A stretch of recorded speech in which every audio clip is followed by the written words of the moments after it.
cha cha cha cha Igbo kwenu mụọnụ zụọnụ ndị be anyị birikwenụ ọ dị mma Igbo ndị ọma gị nke ntị ụta kasị anabata gị n'oke ọgbakọ pụrụ iche nzukọ eziokwu ndị Igbo nke bụ ejirimara Igbo. Geenụ ntị maka ọkwa nke nji maka ya pụta n'oge awa dị ugbu a. Ọ bụrụ na ị bi n'obodo Lagos, enwere ọtụtụ ebe ụzọ ebe iri ị ga na-achara ịga n'abalị. Asị m gịnị? Ọ bụrụ na ị bi n'obodo Lagos, enwere ebe ị na-aga n'abalị, ebe ọwụ na ị nọ ọ na-eweta aka elekere anya 5 nke mgbede wee na-aba elekere anya nke 6, nke 7, nke 8 na nke 9 nke abalị. Zere ebe a m na-akpọ ahụ ugbu a ma ọ bụrụ na ị bi n'obodo Lagos. Ebe nke mbụ bụ Doyorule bus stop, nke abụọ bụ Aja under bridge, nke atọ bụ Abule Ado, nke anọ bụ Aguda Brown Road.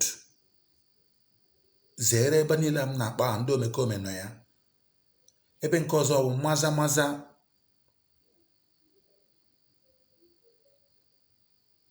zere ebe a na-ekwu okwu ya n'abalị. Ebe nke ọzọ bụ Alakpere trafik.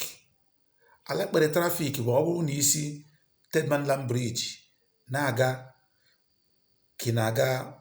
Ikeja, ụzọ ebe toll gate dị, ma ị chọrọ ịga Ketu, ụzọ ebe a na-agwa gị na ndị omekome na-anọwa n'okporo ụzọ.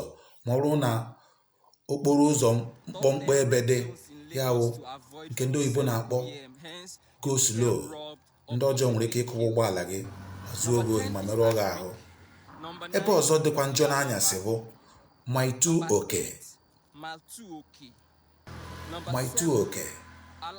Ebe ọzọ bụkwa Iyanọba. Ebe dịkarịchara njọ n'ime ha niile bụ ebe ọla na-akpọ Agric. Ọ bụrụ na ị bi n'obodo Lagos, zere ebe a ịga ebe a n'uhuruchi abalị.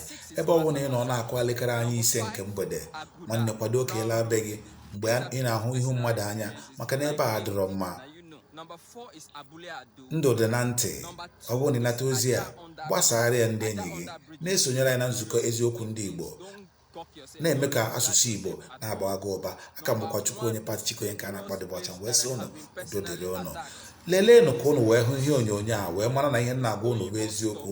Leleenụ ihe onyonyo a.